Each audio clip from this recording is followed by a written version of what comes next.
esta tasa de deforestación. Efectivamente, gracias al sistema de monitoreo de bosques y carbono se tienen definidos cuáles son los núcleos activos de deforestación, cuáles son los agentes y causas principales que actúan en esta deforestación, pues donde efectivamente el factor o las áreas que tienen mayor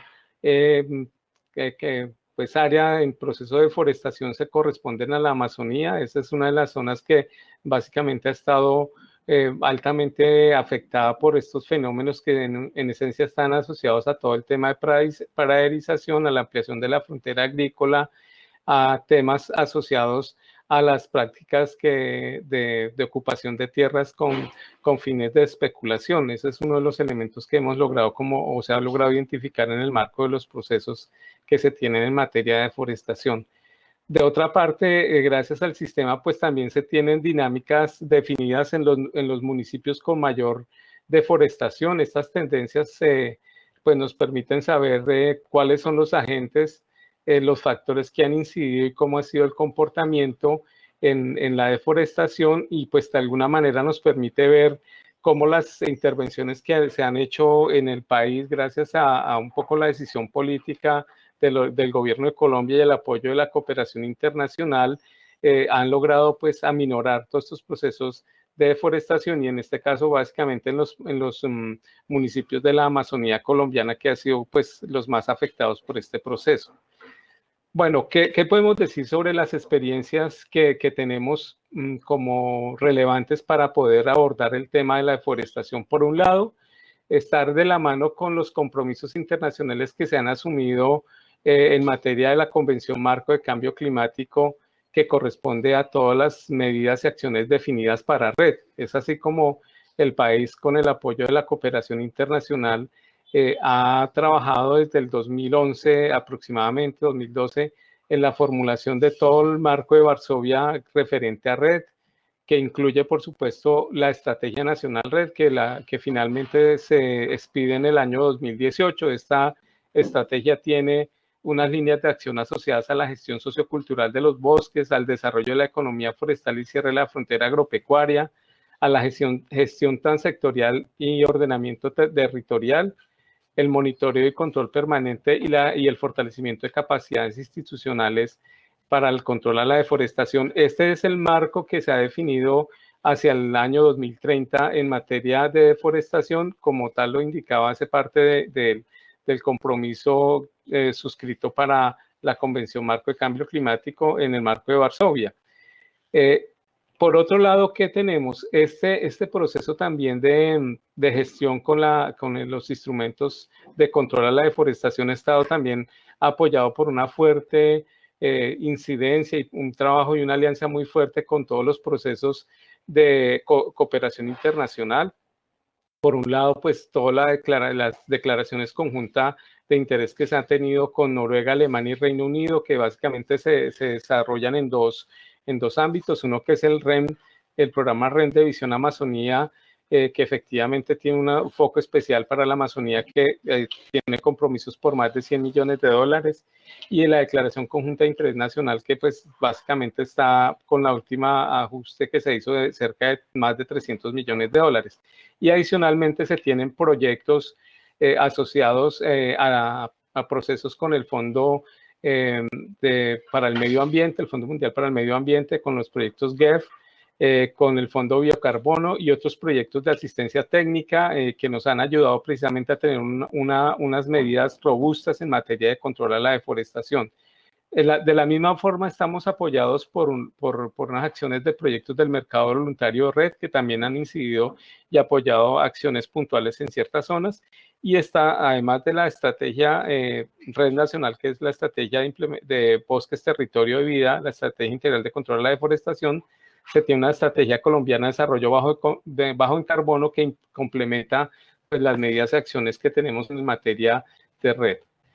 Ahora bien, con el Plan Nacional de Desarrollo del actual gobierno se tuvo en cuenta pues algunos de los aspectos más fundamentales de lo que es la Estrategia Nacional RED, y quedaron plasmados como pilares fundamentales de la lucha de la lucha contra la deforestación para el Plan Nacional de Desarrollo 2018-2022, el Pacto por Colombia, Pacto por Equidad, que tiene 3 ejes fundamentales. Todo lo que se refiere a legalidad, emprendimiento social y económico, y el tema de monitoreo permanente. Aquí ya se toma en cuenta básicamente esas prioridades que han dado origen a toda la creación del Consejo Nacional de Lucha contra la Deforestación y los Delitos Ambientales, que le da un ámbito importante a la gestión de alto gobierno para controlar la deforestación, lo relacionado con intervenciones estratégicas en zonas futuro, que son áreas que tienen problemas en materia de orden público, pero también un enorme potencial en materia ambiental, y que son las que sufren en mayor medida la deforestación, y todos los procesos de combate a las estructuras criminales. Todo eso es como uno de los elementos importantes de legalidad. Todo lo referente al emprendimiento social y económico, que se refiere a las condiciones de tenencia de la tierra, cómo dar procesos que garanticen una tenencia bajo unas condiciones de mantener los bosques y desarrollando también actividades productivas basadas en la economía forestal, para poder mantener el capital natural que conserva Colombia en materia de bosques. Y el tercer eje se refiere a los procesos de consolidar el monitoreo permanente, todo el tema de información y la contabilidad de reducciones de emisiones.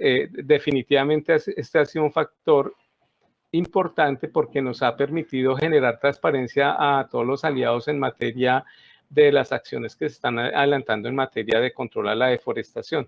Aquí simplemente es para esquematizar un poco cómo se asocian las líneas de la estrategia integral de control de la deforestación con la estrategia que desarrolló o se priorizó desde el Plan Nacional de Desarrollo en este caso.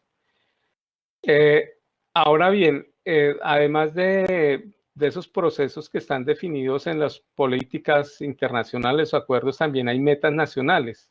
Por ese lado, el Plan Nacional de Desarrollo definió principalmente 2 metas, una de promover los sistemas sostenibles de conservación, y lo otro es reducir la tendencia al crecimiento de la deforestación. Ese es como el otro elemento importante para destacar. Ha habido como un fuerte compromiso desde el gobierno para que estas metas sean básicamente, como se denominan, metas transformacionales, o sea que son las que el señor presidente hace un seguimiento casi semanal de las mismas, que eso también da un nivel importante de gestión.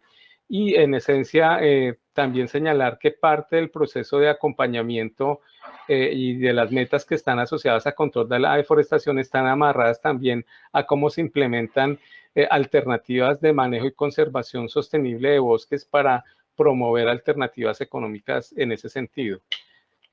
Otro elemento que ya se está desarrollando es la consolidación de un instrumento a nivel de alto gobierno, que es el Consejo Nacional de Política Económica y Social, el COMPES, donde se está definiendo una política de control a la deforestación que permite tomar aspectos nuevos que han surgido ya en materia de gestión forestal para controlar la deforestación y que van a estar en ese proceso en marcha. Pues señalar efectivamente que hemos tenido un fuerte impulso a través de diferentes proyectos en materia de hacer reconversión ganadera, básicamente de leche y carne, así como también de sistemas agroforestales y sistemas silvopastoriles, inicialmente con caucho y cacao, y por otro lado todo el tema de productos no maderables del bosque y los procesos asociados a turismo de naturaleza. Esto es general nuevos modelos de alternativas que sean basadas en los bosques en materia de manejo y uso sostenible. Otro elemento importante que podemos señalar se refiere especialmente a los procesos que están asociados a articular la gestión de los núcleos activos de deforestación. Ustedes lo pueden ver en la imagen, como hay áreas, que es el color amarillo, que están influenciadas por altas tasas de deforestación, cómo nosotros las asociamos en áreas que también tienen una intervención especial, que es donde se están implementando los acuerdos de paz, que son las áreas que denominamos en Colombia PDETs, que son programas con enfoque especial de desarrollo, y las zonas futuro, que es otro nivel de categoría de intervención. Entonces estamos armonizando esas áreas que por un lado están con alta deforestación y tienen un proceso fuerte asociado a priorizar las medidas que se refieren a la implementación de los acuerdos de paz que se firmaron en el año 2016. Ese es un elemento importante también de articulación institucional. Por otro lado, pues hacer referencia a, como parte de las acciones de la Comisión Nacional de Control a la Deforestación, del Consejo Nacional de Control a la Deforestación con ALDEF, de las medidas que se han hecho a través de la campaña Artemisa. Estos son procesos que han articulado la gestión de la fuerza pública, la Fiscalía, el Ministerio de Ambiente y Parques Nacionales para poder intervenir en áreas que están siendo afectadas por procesos de ocupación y transformación. Es un ejemplo de los operativos que se han hecho en el marco de esta campaña. Pues recientemente incluso hicimos otro adicional, pero eso nos ha permitido liberar unas áreas que estaban siendo afectadas por fenómenos de deforestación. En este caso, estas 7 operativos nos han dado posibilidad de liberar cerca de 7.600 hectáreas para poderlas conservar y evitar que sean deforestadas por ocupación con otros fines. Finalmente, pues se tiene todo lo relacionado con los acuerdos regionales, el pacto de la electricidad principalmente que se firmó en el 2018, porque vemos que todas las acciones que están medidas o abordadas en materia de control a la deforestación tiene que tener una fuerte relación con los aliados a nivel regional, como con los países vecinos, porque hay agentes de deforestación que actúan independientemente de las fronteras. Y eso está asociado a cómo tener elementos, por un lado, basados en la cooperación, en atención a zonas afectadas, también en promover alertas tempranas que asocien también temas con quemas e incendios, promover uso sostenible, el empoderamiento, por ejemplo, de mujeres, el tema de educación y el fortalecimiento de mecanismos financieros como ejes fundamentales de la intervención regional. De manera general, esto es lo que podemos mencionar como los aspectos más determinantes que han generado todo el proceso de control a la deforestación. Hay muchos más elementos que podemos pues detallar en este sentido, pero nuevamente el proceso fundamental que vemos es cómo lograr gestionar un proceso que esté asociado a los procesos de cooperación internacional, la alianza a nivel de los países vecinos, y a nivel interno es la articulación institucional en materia de control a la deforestación. Bueno, quiero agradecer inicialmente por este espacio inicial. Muchas gracias, quedo atento.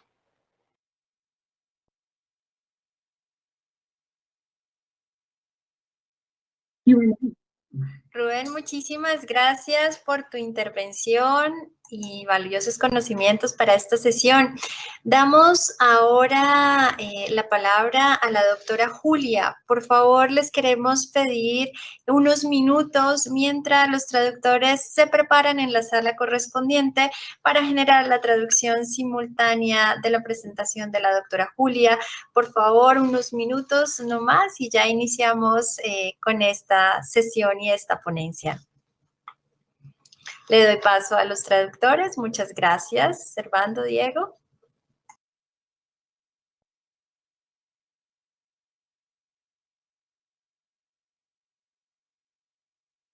Traductor activado, canal español.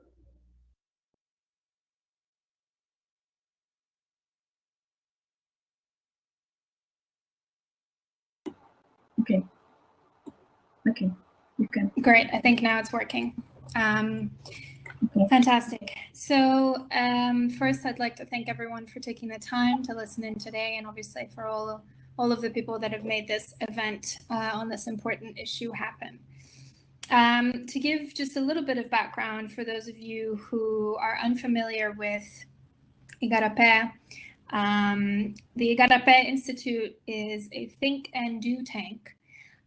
We say that specifically because we spend just as much time research as we do developing tools, technologies, solutions for the issues that we're studying.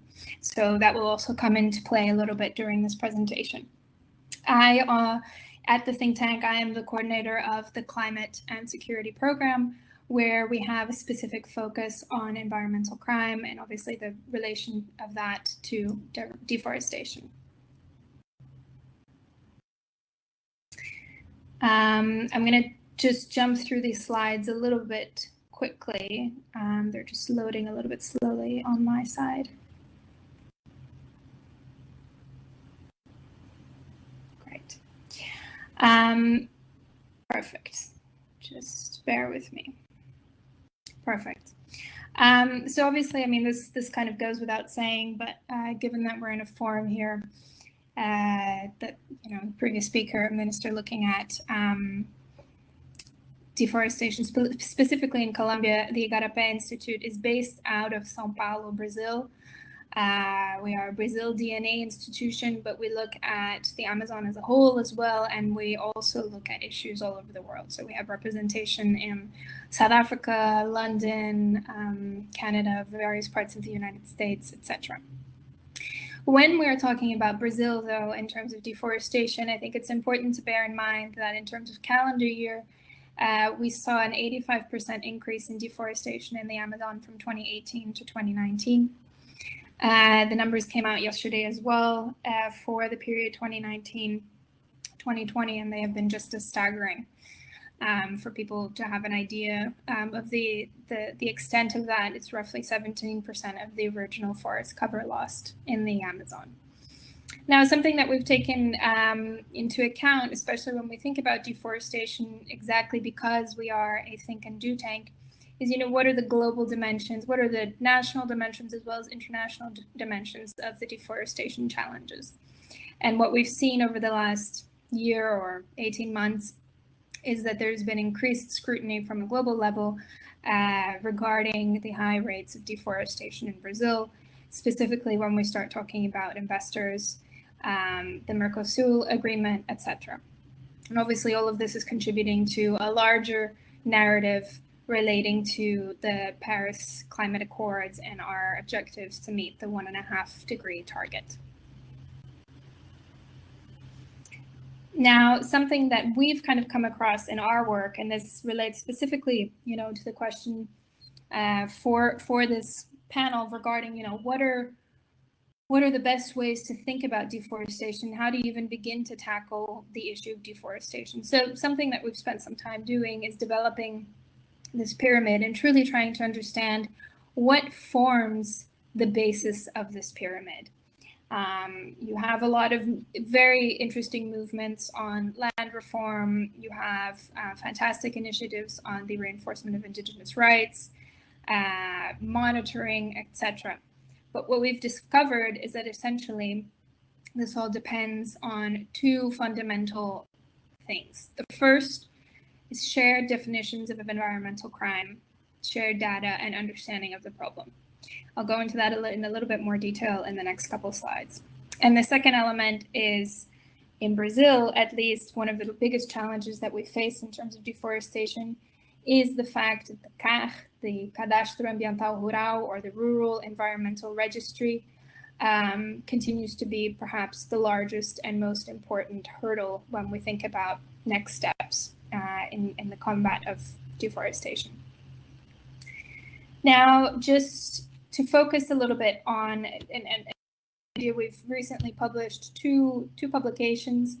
The first, SP47, which looks at environmental crime in the Amazon basin, is exactly looking to address that first level of the pyramid of shared definitions of environmental crime, while our second publication has a lot to do with the CAR element, the Rural Environmental Registry element, and how the private sector and the finance sector can become engaged in the activities.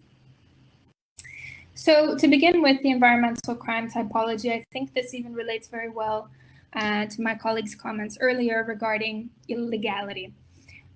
What are the issues that we're really facing when we think about deforestation when it comes to illegality, irregularity, and informality? The three things kind of exist in parallel. So we've developed this typology on environmental crime, and this typology on environmental crime really came as a consequence of three observations from the literature that already exists. The first is that there is significant ambiguity around the dimensions and drivers of environmental crime.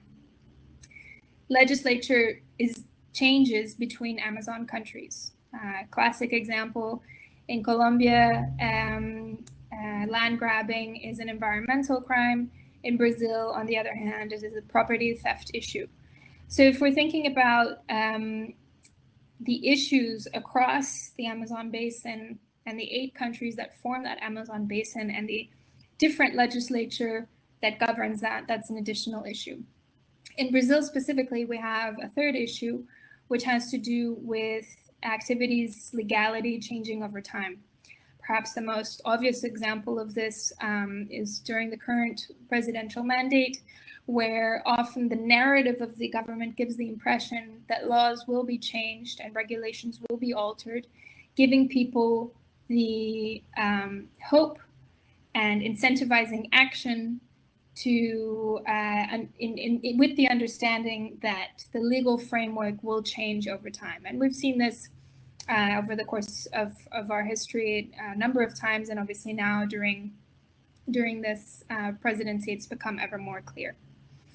The way we've put together this environmental crime typology really has to do with, rather than being a legal analysis, it has to do with the primary economic incentives that drive environmental crime and irregularities in the Amazon.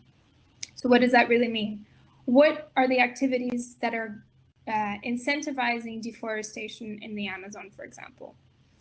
The objective of the environmental crime typology is really to provide a common point of departure to start thinking about these issues. I think until we understand the legality aspect, many of the other steps that we're considering in terms of deforestation will be difficult to achieve. Equally, as much as deforestation is the key focus, it is for us, and obviously in this context, but it's also important when we have these discussions to understand the ways that these environmental crimes are linked to other crimes. So, you know, how does deforestation link with violence? How does it link with slave labor? How does it link with narco trafficking, etc.? Without really truly understanding the interdependencies and linkages between these different environmental crimes, it becomes very difficult to address perhaps the most pressing one, which is the deforestation angle. Here on this next slide, effectively, I've just provided a very brief example of how we've put together this environmental crime typology. The publication is available online as well for anyone who would like to take a deeper look. But as you can see, we've organized it in a way that demonstrates, you know, the category, the economic activity related to it, the different types of actors, and the impacts, whether that's environmental impacts and social impacts. What effectively that we concluded from this analysis and pursuing this typology is that there's extensive we understood that there was overlap, but there is extensive overlap between different crimes in all sectors, and that industrial actors are pervasive in all sectors. You cannot simply or cleanly separate legal and illegal actors due to complex chains of command and supply chains. So this is kind of an important point to bear in mind when we think about the next couple of slides that I will be presenting. Which leads me to, you know, the second element of the pyramid, and a little bit this question of what are the experiences and good practices to face environmental crimes, especially those associated with deforestation. We did an entire framework to truly understand, you know, what have been the biggest movements in terms of trying to halt deforestation or reduce deforestation in the region over the last couple of years. And in Brazil, at least, two of the most important movements in this sense have been the soil moratorium and the PAC Carne, which is effectively an agreement that the public prosecutors made with many of the largest beef producers in Brazil. What we found was that, interestingly, deforestation rates reduced pretty dramatically on the back of these two initiatives, but you cannot say definitely if there is causation. In the case of the soy moratorium, as many of you will probably know, deforestation in the Amazon was reduced, but deforestation in the Cerrado significantly increased. So one of the things that we've understood is that the regional cooperation within countries, as well as the regional cooperation with other Amazon basin countries, is critical to us addressing the challenges of deforestation. It's not enough to simply say that deforestation in the Amazon has come down over a number of years if other biomes that are also critically important bear the brunt of that. That's, I think, worth bearing in mind. At the same time, in both of these cases, while you do see that kind of parallel movement of lower deforestation, in terms of adherence to these frameworks, now here we're calling them ESG frameworks because they are private sector led, you find that it's still rather underwhelming. So when we look at the soy moratorium, a mere 59% of Brazilian soy production is covered by zero deforestation commitments, which is still an extremely low number. In terms of TAC Carne, the biggest companies like JBS that are the ones that are most involved in illegal and irregular activity in terms of deforestation in the Amazon never truly adhered to the agreement despite having signed it. So here we have a couple of issues about how do you, understanding that the basis of all this understanding is the criminal aspect, and these criminal and irregular aspects can be directly tied to industrial actors, given this is driven by economic incentives. How do you make it so private sector actors are more understanding and also more active in terms of their supply chain traceability and preventing deforestation? So that brings me to the next slide. Bear in mind here. It's critical for us to bear in mind when we talk about deforestation, specifically in Brazil, brings us to the element of the Rural Environmental Registry, or the CAR, as I mentioned before, the second layer of the base of that pyramid. When we talk about the CAR, what do we really mean? Effectively, it was developed in 2012 and seen as one of the most promising pieces of legislature in terms of environmental land registries. What you find, though, is that the CAR, for a number of reasons, and I'll go into them in the next slide, doesn't actually serve the purpose that it should. So what you find, as we show here in this very basic example of washing of cows, is you have the first farm, which is where the illegal deforestation takes place. This is where cattle is initially raised. At these farms, you have the cross-section with other environmental crimes, such as fraud, money laundering, violence, slave labor.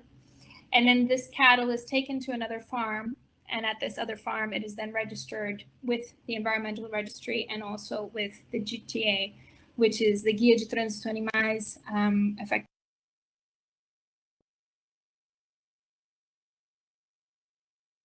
And the market only see things at the level of farm 2. So this is in terms of perhaps the bulk of the deforestation, when we think about Brazil, in our view, comes down to the CAR. To give you a little bit of a clearer idea of what that really means in terms of numbers, today as much as 64% of Brazil's land area has been registered, which should be, a huge success considering the size and considering most is actually in the Amazon region. What you find, however, is that only 3% of these properties have been audited and verified by environmental authorities. So what does that mean? I can claim a CAR today because it's self-declared. In theory, self-declaring a area, someone should then be sent to verify I'm telling the truth about that area, and if that is the case. Only 3% of the time that happens. The result of that is that the public prosecutors, and this is their number, our studies have shown that the number is much higher, is that 30% are believed to be fraudulently registered. So what does that mean? It means people are registering properties, registering land in indigenous territories, protected lands, on top of other people's territories, etc. Our studies at Igarapé have shown that this number is actually significantly higher. When we start talking about overlaps, specifically in states like Pará, what you find is nearly 6 or 7 overlapping on any given one property. So that just kind of gives you the idea of the difficulty when we talk about deforestation in persecuting the correct individuals if you have this number of overlaps in terms of the property registries. And so what happens is, even if from a satellite perspective, you can identify deforestation, illegal deforestation is taking place in that region, it's very difficult to trace it to individual actors. This also needs to be taken into account with the fact that 75% of all deforestation alerts in Brazil have at least one overlap with car. In other words, solving the car issue, suddenly we are able to connect deforestation alerts with the rightful or the legal owners of that land, or illegal owners in that case as well.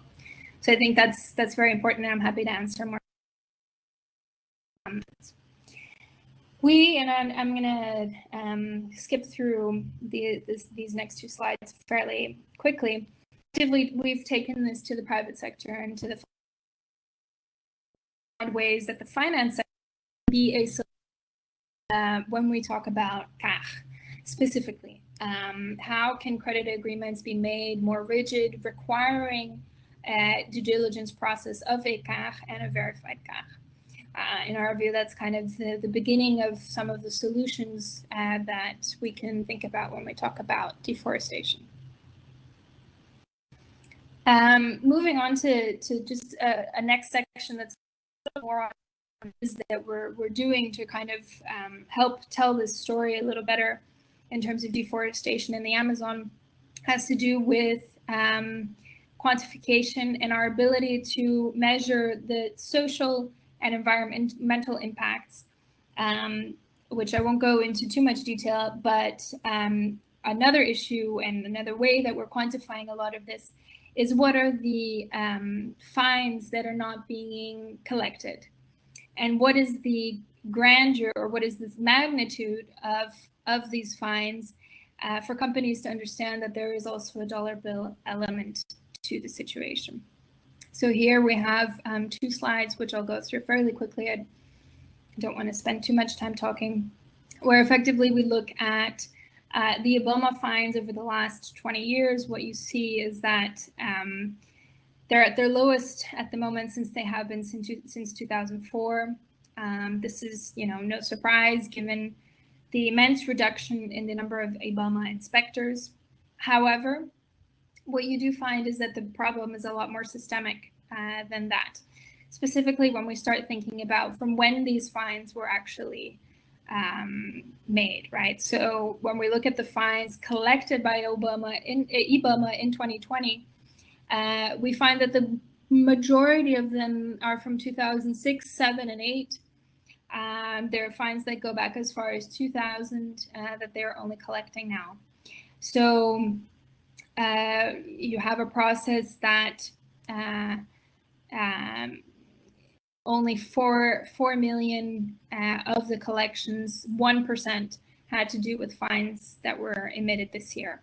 And so this provides a huge other challenge on the other side of the spectrum in terms of how you prosecute and how do you go about making it such that deforestation is also monitored and prosecuted more accurately. This then takes me just to the final bit before I am here with you, which is in terms of the where we're looking to take this. Igarapé, as I mentioned, is a think and do tank. So as much as we do the research, So we're looking to take this to state-level private pilot programs, effectively to implement better CAR verification, make it such that it's not auto-declared, and use blockchain technology to ensure that you don't have overlaps. With that, then obviously you have far more effective geospatial monitoring of deforestation in the area if you have the complementary data on key infractores or the key perpetrators on the other side. Equally, I'll jump through this very, very quickly. We're working on a high-resolution data visualization platform that takes together all these elements that I've just mentioned, looking at the legality aspect and quantifying the environmental, climate, and economic impacts of the illegality in the region. As mentioned earlier in the it was crucial, the increase of regional cooperation, and that needs to take place within countries and also across the Amazon basin. We're also looking to take a deeper dive at environmental defenders and monitoring the violences and abuses of the people that are the defenders of the forests, risking their lives. And then finally, there's another element which has to do with how do we think about deforestation in terms of illicit finance flows, money laundering, etc. So at that and the audience. Thank you very much.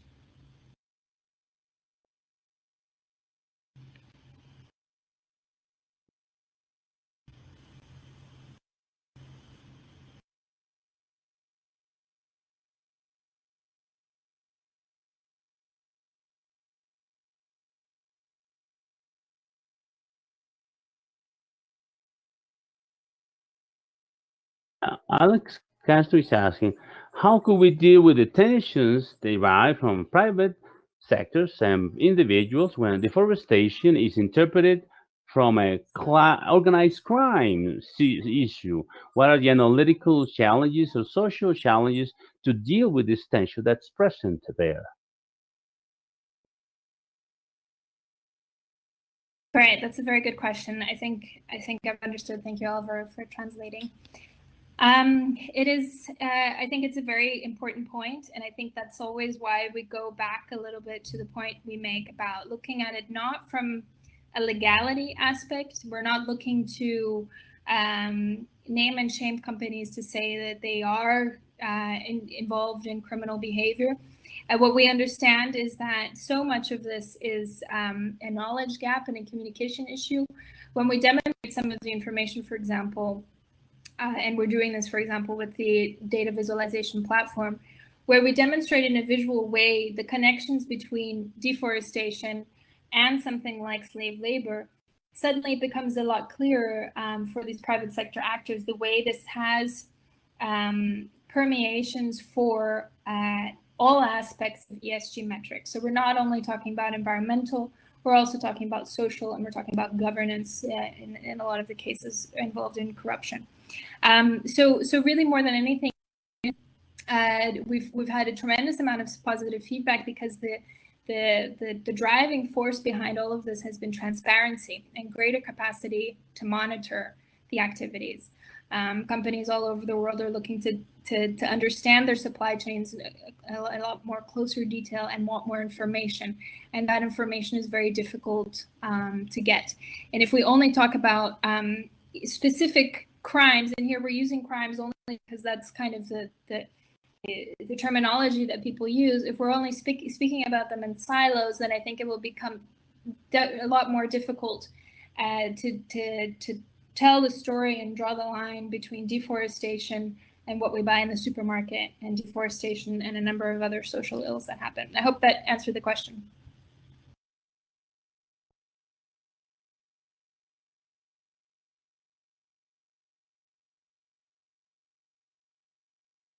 Well, thank you very much, Dr. Yule. If there is any other question, please write on the chat box so we may ask Dr.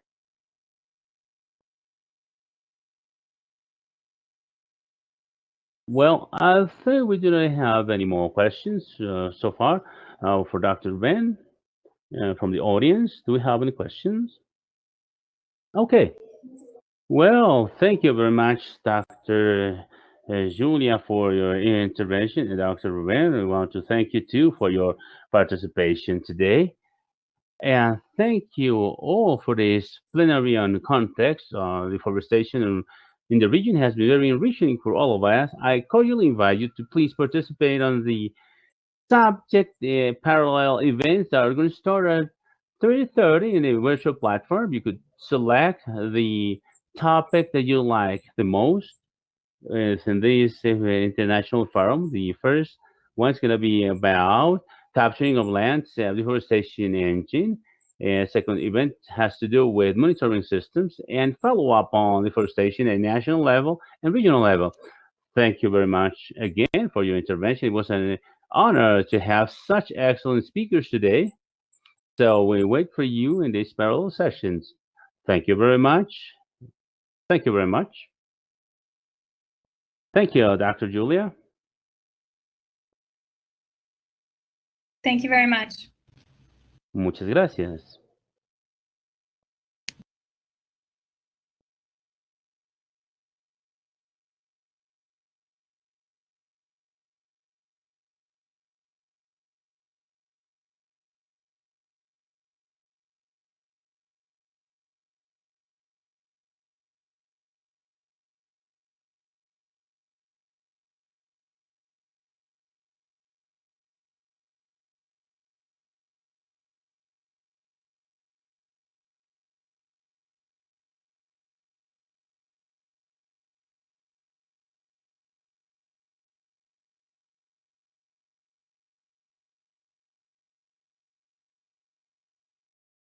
Preguntas, doctora Julia, el día de hoy o para el doctor Rubén. ¿Qué es lo que nosotros compramos en el supermercado? ¿Y qué es lo que hay detrás? Espero que esto haya respondido a la pregunta.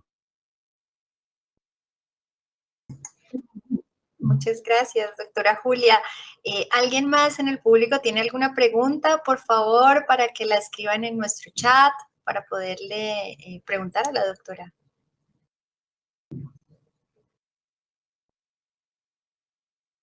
Bueno, creo que no tenemos más preguntas, doctora Julia, el día de hoy o para el doctor Rubén en el público.